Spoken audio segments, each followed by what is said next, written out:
오늘의 주요 뉴스입니다. 코로나19 신규 확진자가 12,693명으로 일주일에 2배씩 늘어나는 더블링 현상이 이어지고 있습니다. 전문가들은 다음 달 하루 최고 20에서 30만 명의 확진자가 나올 수 있다고 경고하고 있습니다.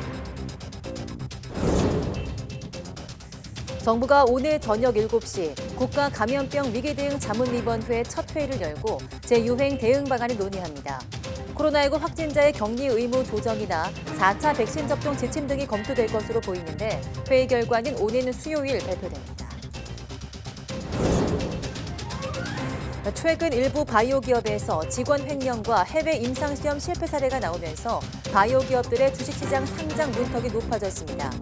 연구에 오랜 기간과 큰 비용이 드는 바이오 분야 특성상 기업들은 돈 가뭄에 시달리고 있습니다. 최근 수도권 서북부 일대에 러브버그떼가 출몰하면서 지방자치단체가 긴급 방역에 나섰습니다. 곤충과 야생동물이 잇따라 도심에 출몰하는 현상도 있는데 도시화로 인한 서식지 감소와 이상기후가 원인으로 꼽히고 있습니다. 알프스 정상에서 만년설이 마치 피를 흘린 것처럼 붉은색으로 변하는 빙하 블러드 현상이 나타나고 있습니다. 이런 기현상은 기후변화의 결과물인 동시에 기후변화를 더 심화시키는 악순환의 고리가 되고 있습니다.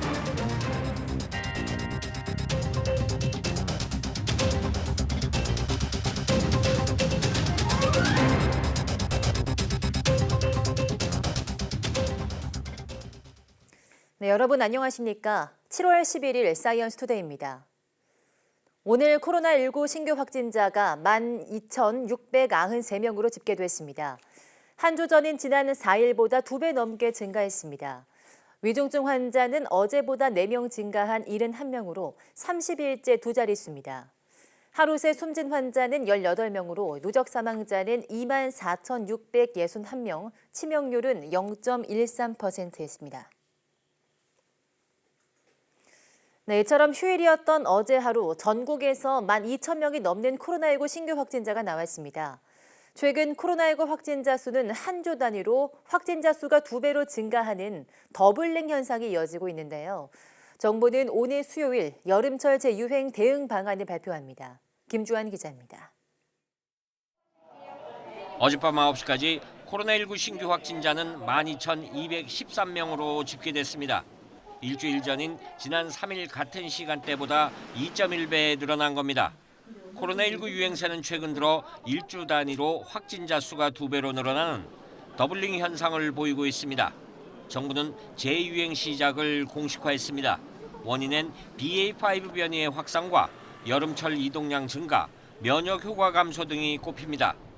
BA.5는 오미크론보다 전파력이 35.1% 세고 면역 회피 능력이 3배나 강해 코로나에 걸렸던 사람이나 백신을 맞은 사람도 다시 감염될 가능성이 큰 것으로 전해졌습니다. 자연 면역에는 접종에 의한 그런 자연 면역이 보통 3에서 6개월 정도까지는 감염 예방 효과가 있습니다. 근데 그게 지나가게 되면 사실은 재감염이 될 수밖에 없어서 여름 이후부터는 사실 재감염자가 굉장히 많이 늘어나게 될 거고. 전문가들은 다음 달 하루 최고 30만 명의 확진자가 나올 수 있다고 경고했습니다. 그러면서 고위험군을 중심으로 4차 접종을 늘리면서 개량 백신을 하루빨리 확보하는 등의 대책 마련이 시급하다고 조언했습니다. 백신 접종을 통해서 최대한 우리가 고위험군을 보호하기 위한 전략 외에도 항바이러스제를 빠르게 투여할 수 있는 시스템이 필요합니다. 정부는 오는 수요일 여름철 재유행 대응 방안을 발표할 예정인데 거리 두기 방식보다는 의료 대응이나 개인 방역 강화에 초점이 맞춰질 것으로 보입니다. YTN 김주환입니다. 정부의 과학방역 정책을 자문할 국가감염병 위기대응 자문위원회가 오늘 첫 회의를 개최합니다. 질병관리청은 오늘 저녁 7시 정기석 위원장을 비롯한 자문위원들이 첫 회의를 비대면으로 열고 코로나19 확진자 격리 의무 조정과 재유행 대응 방안 등을 논의할 계획이라고 밝혔습니다. 최근 코로나19 주간 확진자 수가 2배로 늘어나는 더블링 현상을 보이면서 정부도 재확산 국면 전환을 인정해 논의의 초점은 올여름 재유행 대비 방역 대응 전략이 될 것으로 보입니다. 자문위 회의에서는 코로나19 확진자 격리 의무 조정도 검토할 예정입니다. 소득과 관계없이 지급되던 코로나19 격리자 생활지원금이 오늘부터 소득 하위 절반에만 지급됩니다. 중앙재난안전대책본부는 오늘부터 입원이나 격리 통지를 받는 환자는 가구당 소득이 기준 중위소득의 100% 이하인 경우에만 생활지원금을 지급한다고 밝혔습니다. 그동안은 소득과 관계없이 1인 가구엔 10만 원, 2인 이상 가구엔 15만 원씩 정액으로 생활지원금을 지급해왔습니다. 중소기업이 코로나19로 격리 입원한 근로자에게 유급휴가를 제공하면 정부가 하루 4만 5천 원씩을 지원하는 유급휴가비도 오늘부터는 종사자 수 30인 미만인 중소기업에만 지원됩니다. 사람의 건강과 직결되는 바이오 분야는 불과 1, 2년 전만 해도 투자금이 많이 몰렸습니다. 하지만 막상 기대에 못 미치는 기업들이 속출하면서 주식시장 상장의 문턱이 매우 높아졌는데요. 금융당국은 투자자들의 보호를 위한 조치란 입장인데 성과물이 더디게 나오는 바이오 기업의 특성상 기업들은 돈 가뭄에 시달리고 있습니다. 이성규 기자입니다. 최신 백혈병 치료제인 카티 치료제로 임상 2상을 진행 중인 국내 바이오 기업. 임상 1상 결과가 긍정적으로 나오면서 무난한 코스닥 상장을 기대했지만 고배를 마셨습니다. 기술성 평가 기관 2곳에서 일정 수준 이상의 등급을 받아야 하는데 한 곳에서만 충족했기 때문입니다. 코스닥 기술 특례 상장을 준비 중인 바이오 기업 대부분이 올 상반기 상장에 실패했습니다. 올해 현재까지 기술 특례 상장한 기업은 15개사인데 이 가운데 바이오 기업은 4개사에 불과합니다. 바이오 분야가 활황이던 지난 2020년엔 기술 특례 상장 기업 25개 가운데 절반 이상인 17개 기업이 바이오 기업이었습니다. 상장을 주관하는 한국거래소는 기술 특례 요건 자체는 달라진 것이 없다는 입장입니다. 다만 최근 몇 년 사이 일부 바이오 기업에서 직원 횡령과 해외 임상시험 실패 사례가 나오면서 투자자 보호 차원에서 질적 심사를 좀 더 꼼꼼히 본다는 설명입니다. 유효성이 검증이 돼야지 그래도 기본적인 신약 개발에 대한 그런 가능성을 엿볼 수 있다라는 거고요. 그 정도가 돼야지만 그래도 저희가 자본시장에다가 이 바이오 기업이라는 것을 상장을 통해서 투자자들이 투자할 수 있는 그런 기회를 제공할 수 있는 것이지 그 이전 단계에서 너무 리스키하기 때문에. 바이오 업계는 거래소의 심사 강화가 실력이 없는 기업들을 가려낸다는 점에서는 시장 전체적으로 긍정적인 효과가 있다고 말합니다. 하지만 자칫 지나친 옥석 가리기가 유망 기업의 투자까지 가로막을 수 있다며 우려의 목소리를 내고 있습니다. 정부에서 여러 가지 제도적인 그 잣대로 또 제기 시작을 하면 또 다른 문제가 발생을 하는데 결국은 이 말을 성숙화되려면 아주 스마트한 제도들이 필요하거든요. 그러니까 결국은 시장의 흐름에 맡기고 민간에 관련된 부분이 좀 주도할 수 있는 그런 인프라를 만들어야 되고. 바이오 기업이 개발 중인 신약 후보 물질의 유효성을 입증하려면 보통 임상 2상까지는 마쳐야 합니다. 오랜 기간과 많은 비용이 드는 만큼 상장 이후에 안정적인 자금을 확보할 수 있는 지원책이 필요하다고 전문가들은 지적합니다. YTN 사이언스 이성규입니다. 전국에 장맛비가 내리면서 절정에 이르렀던 더위가 누그러지고 있습니다. 하지만 오늘 비가 그친 뒤 다시 무더위와 게릴라 호우가 반복되겠습니다. 정혜윤 기자입니다. 어제는 서울 폭염이 절정에 이르렀습니다. 아이들은 도심 물놀이장을 찾아 찜통더위를 식혔습니다. 경북 의성과 경기 안성 기온은 무려 37도를 웃돌았습니다. 서울도 올해 들어 가장 높은 35.1도를 기록했습니다. 온열 질환자 수도 올해 650여 명에 이르러 지난해 같은 기간 대비 4배나 증가했습니다. 어제 밤부터 장맛비가 내리면서 전국에 내려졌던 폭염특보는 해제됐습니다. 오늘까지 중서부와 호남, 많은 곳은 최고 80mm 이상의 다소 많은 비가 내리겠습니다. 11일 서쪽에서 접근하는 기압골과 정체전선의 영향으로 전국적으로 비가 내리겠고 특히 시간당 30mm가 넘는 강한 비가 내리는 곳이 있겠으니 침수 등 비 피해 없도록 유의하시기 바랍니다. 비가 그친 뒤에는 다시 무더위가 강해지면서 폭염특보가 확대하겠고 온열질환 위험도 더 커질 것으로 우려됩니다. 비구름대의 영향을 받지 않는 곳에서는 폭염에 나타날 가능성이 높은 만큼 폭염과 호우 양쪽 모두의 대비가 필요해 보입니다. 특히 주 후반에는 정체전선이 발달하면서 또다시 국지성 호우가 내릴 가능성이 있어 무더위 속 게릴라 호우에 대한 대비가 필요할 것으로 보입니다. YTN 정혜윤입니다. 네, 최근 폭염과 장마가 번갈아 반복되는 등 날씨 변동폭이 커지면서 농작물 관리에 비상이 걸렸습니다. 변덕스러운 날씨는 한 해 농작물 작황에 큰 영향을 미치는 만큼 대비가 필요합니다. 이성호 기자입니다. 비가 잠시 그친 틈을 타 농민들이 배수로에서 작업합니다. 자칫 비가 더 내려 농작물이 물에 잠기지 않도록 미리 정비하고 있는 겁니다. 밭에서도 배수로를 깊게 설치해 습해에 대비하고 있습니다. 고추밭에서는 번갈아 찾아온 장마와 폭염으로 병해충이 발생하지 않도록 소독약을 뿌려주고 있습니다. 제때 관리하지 않으면 뿌리가 썩거나 줄기와 잎사귀가 시들 수 있기 때문입니다. 비가 그친 뒤 폭염이 찾아오면 벼농사는 온도 상승 억제를 위해 물을 깊게 관수하고 흰잎 마른병, 도열병 등 방제를 서둘러야 하며 밭작물은 스프링클러를 틀어주고 과수원에서는 가뭄 뒤 갑자기 많은 양의 수분이 유입되면 열매 터짐 현상으로 피해가 커질 우려가 있습니다. 이에 장마 기간 토양의 수분 변화를 줄이는 게 중요한데 나무 아래를 필름 등으로 덮어주는 것이 좋습니다. 꽃눈이 잘 자라도록 웃자란 가지를 잘라주는 것도 필요합니다. 또 습한 날씨에 과수화상병 병원균이 더 잘 전파될 수 있어 세심한 과수원 관리가 필요합니다. 이런 꽃눈이 정상적으로 발육하기 위해서는 도장지, 그러니까 웃자람 가지를 제거를 한다든지 나무 내부로다가 햇빛이 제대로 들어갈 수 있도록 조치를 좀 해주시는 게 좋고요. 농작물 병해충은 병반이 보일 경우 이미 상당 부분 전이가 이뤄진 상태여서 무엇보다 사전 애찰이 중요합니다. YTN 이성호입니다.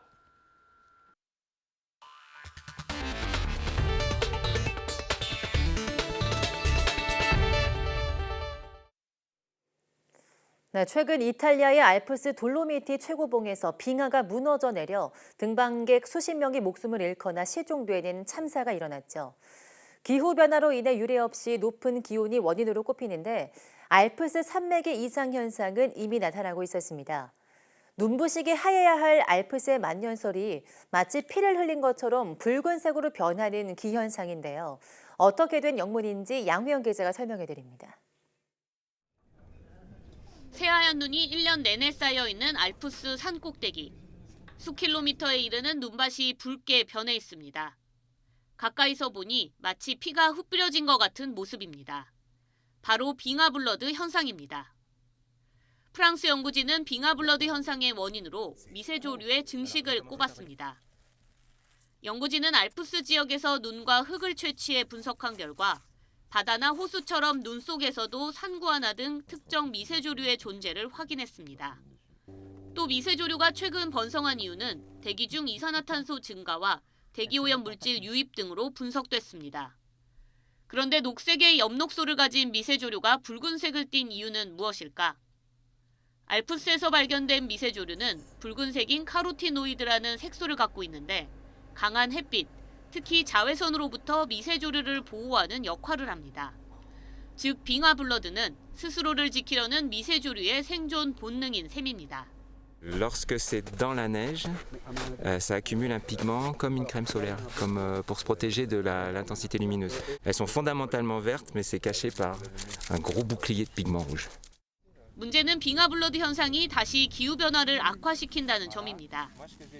흰색의 특성으로 인해 하얀 눈밭은 햇빛을 많이 반사하는데 붉어진 눈밭에서는 햇빛을 덜 반사하게 돼 빙하가 더 빨리 녹게 되는 겁니다. On sait que ces algues, à cause de la coloration de la neige, font augmenter l'albédo et du coup fondre les neiges plus rapidement. Ce qu'on sait aussi, c'est que au fur et à mesure du temps, du coup, quand le CO2 a augmenté dans l'atmosphère, on retrouve toujours plus souvent des algues, des neiges rouges. 빙하블러드는 이산화탄소 증가라는 기후변화의 결과물인 동시에 기후변화를 더 심화시켜 악순환의 고리가 되고 있습니다. 연구진은 앞으로 빙하블러드 현상은 더 자주 발생하게 될 것이라며 이 현상이 주변 생태계에 어떤 영향을 끼칠지 정밀 연구가 필요하다고 강조했습니다. YTN 사이언스 양회영입니다. 네, 최근 서울 은평구 등 수도권 서북부 일대 러브버그떼가 출몰해 지방자치단체가 긴급 방역에 나섰죠. 긴 가뭄에 이은 장마 등 이상 기후가 주요 원인으로 꼽히지만 도시화로 인한 서식지 감소 탓도 크다고 합니다. 김다현 기자가 보도합니다. 죽은 벌레들로 바닥이 온통 시커멓습니다. 털파리 일종으로 최근 수도권 서북부에 창궐한 이른바 사랑벌레, 러브버그입니다. 봄, 여름 때마다 종종 나타나긴 했지만 이번엔 규모가 전례가 없을 정도로 컸습니다. 나는 모르고 입 벌리고 있었죠. 그러다 그것이 그냥 느닷없이 들어가가지고 어떻게 막 토했지. 창문을 닫아놔도 저렇게 떨어져 죽어 있잖아요, 바닥에. 주요 원인으론 이상기후가 꼽힙니다. 러브버그는 번데기나 유충 상태로 겨울을 난 뒤 봄에 비가 올 때 성충이 되는데 올봄엔 가물었던 날씨 탓에 성충이 되지 못하다가 수도권에 많은 비가 내리면서 한꺼번에 성충이 됐다는 겁니다. 장마가 좀 이상하게 돼가지고 좀 앞으로 당겨지고 원래 봄에 어느 정도 수분이 있었을 때 나와야 하는 개체군들마저도 한 번에 튀어나오는 경향이 생기지 않았을까. 여기에 급격한 도시화로 서식지가 감소한 영향도 크다는 분석이 나옵니다. 러브버그는 습한 산지에 주로 서식하는데 최근 수도권 서북부 일대 산지 턱 밑까지 아파트와 상업단지가 들어서면서 생활지역이 러브버그 서식지와 가까워졌다는 겁니다. 산이라는 자연하고 그다음에 사람들이 사는 주거지역이 점점 거리가 가까워지고 이 사람들이 접할 수 있는 털파리를 접할 수 있는 그런 거리가 점점 더 짧아진 것 같아요. 도시화로 인한 서식지 감소 문제는 곤충에만 국한된 게 아닙니다. 서울 도심에선 몇 해 전부터 너구리 떼도 심심찮게 출몰하고 있습니다. 사람들이 많이 다니는 산책로입니다. 최근 너구리들이 이곳에 자리를 잡고 보금자리를 만들었는데 종종 사람과 개를 물어서 문제가 되고 있습니다. 너구리 서식지 역시 서울 외곽 하천과 산지인데 대규모 택지 개발로 서식지가 줄어들자 도심까지 내려오고 있습니다. 네, 원래 이제 야생동물 서식하던 공간에 택지 개발이라든가 도심이 확장됨에 따라서 기존의 서식지가 개발적으로 잠식되는 결과가 계속 나타나고 있고요. 도심에 잇따르는 곤충과 야생동물들의 출현이 기후변화와 급격한 도시화가 가져올 부작용에 대해 경종을 울리고 있습니다. YTN 김다현입니다. 센서 개발 기술이 가속화하고 있습니다. 국내 연구진이 물체의 단단하고 부드러운 정도를 판단할 수 있는 촉각 센서를 개발했습니다. 유방암을 비롯한 암 진단과 치료에 큰 기여를 할 것으로 보입니다. 김진두 기자가 보도합니다. 반도체 칩처럼 생긴 센서입니다. 이 센서를 딱딱하거나 부드러운 물체로 누르자 각기 다른 주파수의 전기 신호가 나타납니다. 간격이 좁고 날카로운 건 딱딱한 물체, 간격이 좀 더 넓고 낮은 건 부드러운 물체입니다. 연구진은 물체의 경도에 따른 주파수 변화를 찾아내 표준화하는 데 성공했습니다. 촉각 센서 가운데 딱딱한 정도를 정확하게 구분할 수 있도록 개발된 것은 이번이 처음입니다. 사람은 딱딱한 정도를 굉장히 쉽게 구분할 수 있는데요. 이런 딱딱한 정도를 사실 구분할 수 있는 소자를 만드는 기술은 굉장히 어렵습니다. 그리고 저희는 그거 나아가서 그 딱딱한 정도를 정량화할 수 있는 기술까지 개발했다는 점에서 의의가 있습니다. 이런 촉각 센서를 인공지능과 결합한 뒤 유방암 검진을 학습시켰습니다. 탄력 정도를 보여주는 특수 초음파 센서 이미지를 이용해 유방암 양성과 음성을 판단하게 한 겁니다. 그 결과 학습된 인공지능 촉각 센서의 정확도는 95.8%로 매우 높았습니다. 100명의 유방암 의심 환자가 있다면 고통이 심한 조직 검사 없이 센서를 접촉하는 것만으로 96명을 찾아낼 수 있는 겁니다. 소자를 하나 가지고서 그 경도를 구별할 수 있는 그런 결과를 얻었는데 이제 앞으로 이게 의료 기기화 되려면 그 전체 모양을 볼 수 있는 이런 어레이 형태의 소자를 만들어야 되고요. 이 기술은 암 진단뿐 아니라 의사가 수술 부위를 접촉할 수 없는 로봇 수술에서 종양이나 질환의 침범 경계를 인식하는 데 유용하게 활용될 수 있을 것으로 보입니다. 이번 연구 결과는 재료 분야 국제학술지인 어드밴스 머티리얼스에 게재됐습니다. YTN 김민우입니다. 배송 물품을 고객에게 전달하는 마지막 과정을 라스트 마일이라고 합니다. 업체들은 이 작업에 자율주행 배달 로봇을 도입하려고 준비하고 있습니다. 안전을 강화하면서 인건비 부담을 줄이기 위해서인데 관건은 규제 해소입니다. 현장에 이승윤 기자가 다녀왔습니다.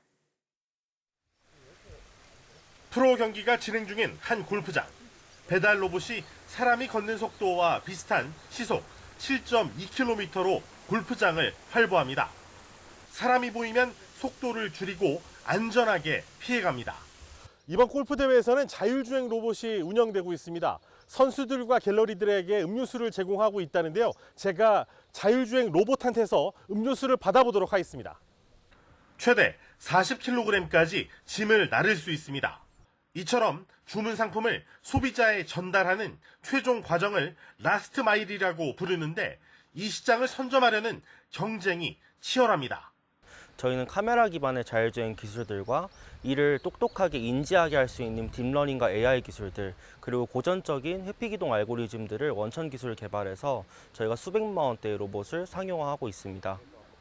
호텔과 병원 맞춤형 로봇을 개발한 LG전자는 CJ 대한통운과 협업에 나섰습니다. 배달의 민족은 딜리란 이름의 로봇을 개발해 시장 1위 수성에 나섰습니다. 하지만 본격적인 도입 시기는 미정입니다. 로봇이 이동할 때 관리자가 동행해야 한다는 규제 때문입니다. 비 홀딱 맞은 상태로 가니까 딜리랑 같이 고생하신다고 말씀해 주는 게 전 정말 기억에 남습니다. 또 현행 생활물류서비스 산업발전법은 이륜차와 화물차의 택배만 허용하고 있습니다.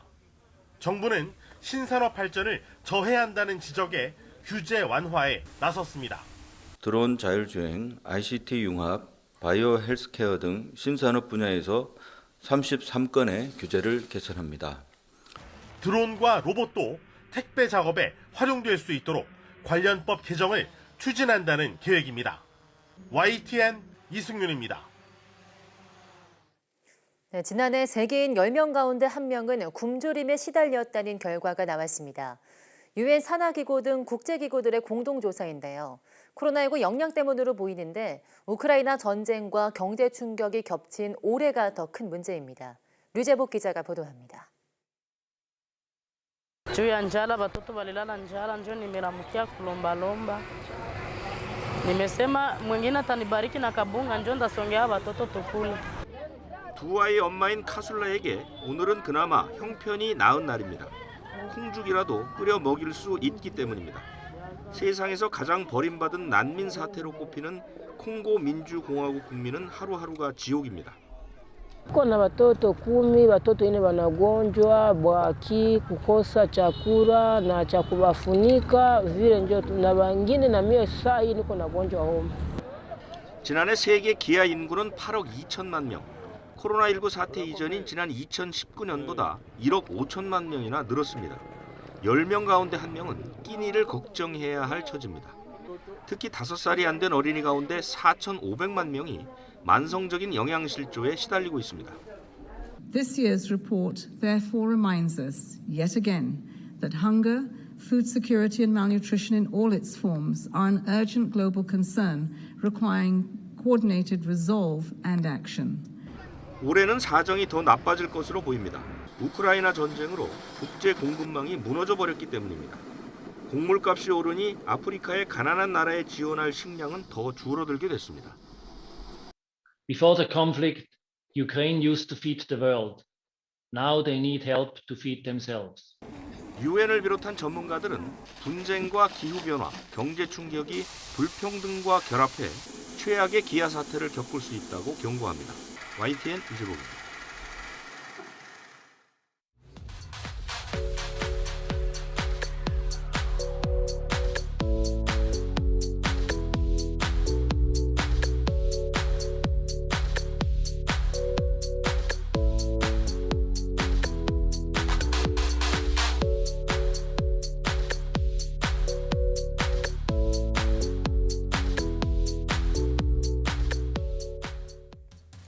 알프스 하면 새하얗게 눈 덮인 풍경이 떠오를 텐데요. 하지만 최근 지구온난화로 인해서 알프스의 만년설이 붉게 변하는 기현상이 나타나고 이런 현상이 결국 빙하를 더 빨리 녹게 하는 악순환이 되고 있다고 하는데요. 오늘 오후 사이언스투데이 사이언스 취재 파일에서는 기후변화로 멍들고 있는 알프스에 대해서 취재 기자와 함께 이야기 나눠보겠습니다. 많은 시청 바랍니다. 함께해 주신 여러분 고맙습니다.